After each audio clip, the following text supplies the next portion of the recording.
دیکھیں فیصلہ سڑکوں پہ ہونا ہے، اس بارے میں مجھے ذرا بھی ابہام نہیں ہے۔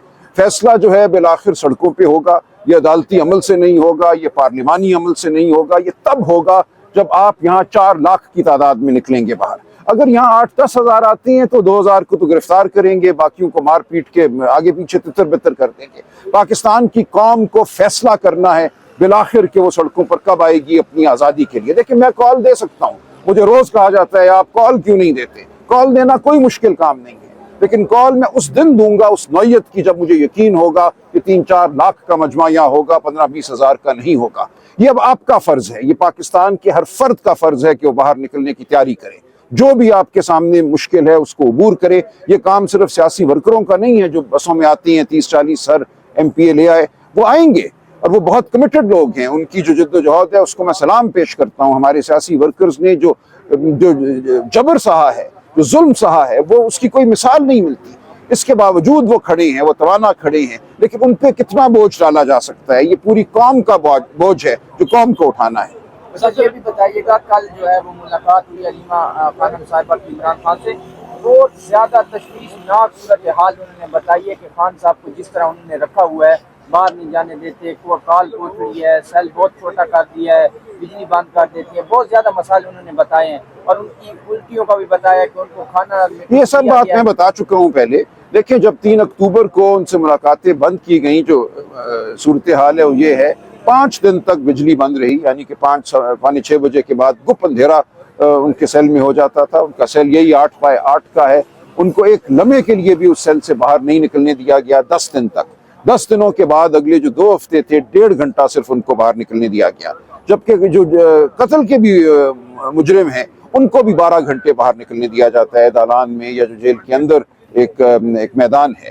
تو ان کے اوپر سختی کی گئی، اس نوعیت کی سختی کی گئی جو ہر ٹارچر کی ڈیفینیشن میں آتی ہے۔ دنیا کا کوئی قانون آپ اٹھا لیں، اس میں جو اذیت یا ٹارچر یا تشدد کی جو تشریح ہے یہ اس کے زمرے میں آتا ہے۔ تو یہ سب کچھ ان کے ساتھ ہوا، لیکن وہ ثابت قدم ہے۔ ان کو بالکل چند دن خوراک ایسی ملی کہ ان کو الٹیاں ہوئیں، لیکن اب خوراک مناسب ہے، اور کل انہوں نے ہمیں یہ بتایا کہ ان کو ایکسرسائز سائیکل بھی اب دے دی گئی ہے، اور اب 1.5 گھنٹے سے زیادہ وہ اپنے سیل سے باہر نکل سکتے ہیں، کوریڈور میں واک کر سکتے ہیں۔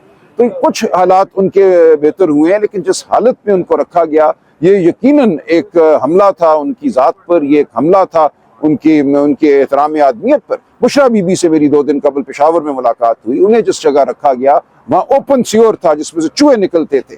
وہ کہتی ہیں کہ میں جب جا نماز پہ بیٹھتی تھی نماز کے لیے تو چوہے میرے ارد گرد دوڑتے تھے، رات کو چھت سے چوہے نیچے گرتے تھے بستر کے اوپر یا جو بھی چٹائی ان کو دی گئی تھی۔ تو یہ ایسی صورت دیکھ لی ہے ان لوگوں نے، لیکن اس کے باوجود یہ ثابت قدم ہے۔ خان صاحب نے کل باشگاف الفاظ میں کہا کہ میں ہار ماننے والا نہیں، میں پیچھے ہٹنے والا نہیں، میرے ساتھ جو بھی ہو جائے، خواہ فوجی عدالتیں ہوں خواہ کچھ اور ہو، میں عوام کی جنگ لڑتا رہوں گا، آزادی کی جنگ لڑتا رہوں گا۔ اچھا یہ بتائیے گا، کہہ رہے ہیں کہ بشرا بی بی صاحبہ کی رہائی جو تھی اس کے اندر جو ہے علی امین گنڈا پور صاحب نے کوئی کردار ادا کیا ہے، آپ کے پاس کوئی ایسی خبر نہیں؟ میرے پاس ایسی کوئی خبر نہیں۔ اچھا سر، ایک کمیٹی کے ممبر کے ساتھ کل عمران خان نے آپ کی باقاعدہ جو دیکھیں یہ بات ہو گئی ہے، غیر اہم بات ہے، وہ بھی گلے شکوے اب آپ کے۔ دیکھیں یہ ایک تنظیم میں نظم کی بات ہے، میرا کسی سے کوئی ذاتی جھگڑا نہیں ہے۔ اس تمام عمل میں ہمارا مقصد نصب العین صرف ایک ہے، بڑا نصب العین، پاکستان کے عوام کی آزادی، عمران خان کی آزادی۔ یہ دونوں چیزیں مشروط ہیں۔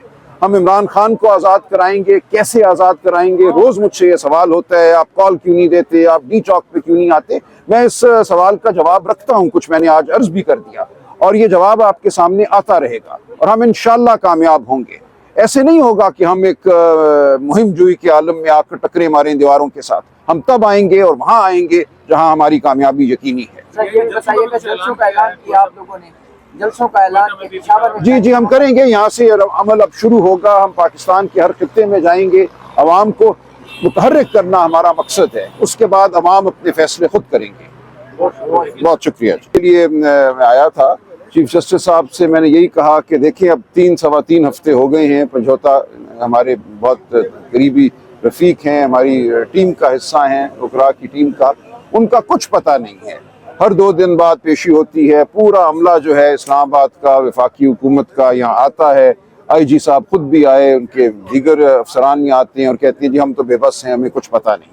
جبکہ پوری قوم جانتی ہے، ہم جانتے ہیں کہ انتظار پنجھوتا کو کس نے اٹھایا ہے اور کیا مقصد ہے اس اغوا کا۔ تو آج میں نے یہی استدعا کی کہ دیکھیں اب بالکل جو ہمارا عدالتی عمل ہے، عدالتی نظام ہے، اس کی ساکھ کا سوال ہے۔ یہ انتظار پنجھوتا کی زندگی اور اس کی رہائی کا سوال تو ہے ہی، لیکن کیا ہماری عدالتیں کچھ بھی وقت رکھتی ہیں اس تمام نظام میں، یا صرف یہ نمائش کے لیے عمارتیں ہیں، نمائش کے لیے یہ کمرے ہیں؟ اگر عدالت کا کوئی اثر ہونا ہے ریاست پر، ریاست کو اگر عدالت میں روکنا ہے ان کاموں سے، اغوا کاری سے، لوگوں کی عزتوں کو محفوظ بنانا ہے، تو یہ اب وہ مقدمہ ہے جس میں آپ کو کچھ کرنا ہوگا۔ تو ہم دیکھتے ہیں، اب جمعے کے لیے رکھا ہے، اٹارنی جنرل صاحب نے کہا ہے وہ خود پیش ہوں گے اور خود پیش ہو کر کوئی رپورٹ پیش کریں گے، تو ہم دیکھتے ہیں کیا رپورٹ آتی ہے، اور جب انتظار بازیاب ہوں گے تو کیا ان کے ساتھ ہوا، وہ کہاں رہے، ہم کوشش کریں گے کہ وہ بھی ہم قوم کے سامنے لا سکیں، اور اگر کوئی زبابندی کا ان کے اوپر فرمان ہے تو اس کو وہ توڑ سکیں اور حقیقت عوام کے سامنے لا سکیں۔ اور انتہائی افسوسناک کی صورتحال ہے۔ پہلے بھی ایک میٹنگ میں اٹارنی جنرل صاحب یہ باور کرا چکے ہیں کہ وہ بہت جلد انتظار پنجھوتا سامنے آئیں گے، لیکن اس سماعت میں بھی انہوں نے مزید وقت مانگا ہے، تو 2 روز کا مزید جو وقت ملا ہے، تو اب لگتا ہے کہ جمعے تک باہر آ سکیں گے۔ دیکھیں لگتا ہے، دیکھیں جمعے تک آ بھی گئے تو 4 ہفتے تو ہو گئے نا، 4 ہفتوں میں جو انہوں نے ان کے ساتھ کرنا تھا وہ کر چکے ہوں گے۔ تو یہ تو یہی ہو رہا ہے کہ آپ کسی کو اٹھا لو، اپنی مرضی کے مطابق اس کے ساتھ سلوک کرو، اور جب دل بھر جائے تو اس کو چھوڑ دو۔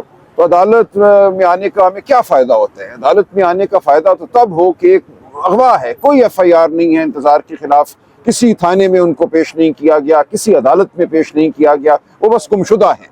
تو اس گمشدگی کے خلاف میں سمجھتا ہوں اصل جنگ ہماری ہے ہی یہ، ریاست کی جو یہ طاقت ہے کہ بغیر کسی قانون کے، ہر قانون سے ماورا وہ جو چاہے کر سکتی ہے، اسی طاقت کے خلاف ہمیں کھڑا ہونا ہے۔ جب عمران خان کہتے ہیں حقیقی آزادی ہمیں چاہیے، تو یہ مطلب ہے ان کا کہ ہم نے ہر انسان کی عزت کو، ہر انسان کے گھر کو پاکستان میں محفوظ بنانا ہے۔ جس دن یہ ہو گیا اس دن ہم آزاد ہوں گے، وہ چاہے بلوچ ہو، چاہے پختون ہو، سندھی ہو، پنجابی ہو، پاکستان کے کسی بھی خطے کا فرد ہو، آزاد کشمیر، گلگت بلتستان، ہم سب اس وقت اس خوف کے تحت زندگی گزار رہے ہیں۔ ہو سکتا ہے میں وہاں جاتے جاتے اغوا ہو جاؤں، 4 ویگو ڈالیں آئیں، مجھے اٹھائیں لے جائیں، کوئی مجھے نہیں بچا سکے گا، کوئی عدالت نہیں بچا سکے گی، کیونکہ اس ریاست کے ضمیر میں میں سمجھتا ہوں لاقانونیت جو ہے بھر دی گئی ہے۔ ہر 10-12 سال ہم عدالتی نظام پر، شرافت پر، سیاست پر حملہ کرتے ہیں، سیاسی پارٹیوں کو تتر بتر کرتے ہیں، ججوں کو خوفزدہ کرتے ہیں، اور پھر کہتے ہیں ہمارا عدالتی نظام کیوں اچھا نہیں ہے، ہماری سیاسی جماعتیں کیوں اچھی نہیں ہیں، کیوں اچھے لوگ سیاست کی طرف نہیں آتے، جو آنا چاہے اس کے ساتھ کیا سلوک ہوتا ہے، الیکشن میں دھاندلی کی جاتی ہے، اس کو ڈرایا دھمکایا جاتا ہے۔ میں آپ کے سامنے کھڑا ہوں، اس تمام عمل سے میں خود گزر رہا ہوں۔ تو اس لیے ہمیں اب سوچنا ہوگا کہ ہم نے اس ریاست کو، اس ملک کو کہاں لے کر جانا ہے بطور انسان اور بطور قوم۔ صاحب یہ بتائیے گا کہ پچھلے کچھ دنوں سے لگ رہا ہے آپ کی ٹاک سے اب تھوڑا سا دل برداشتہ نہیں، بالکل نہیں، بالکل نہیں۔ لگتا ہے فیصلہ کہاں ہونا ہے جب